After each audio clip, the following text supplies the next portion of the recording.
kind of problems out there. Mike Walker driving that car according to my screen, if it's not lying to me.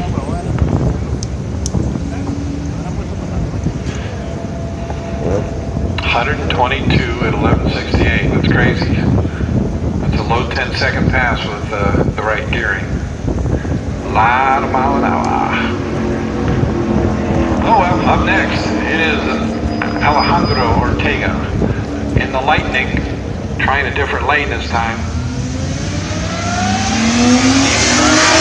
Starting line.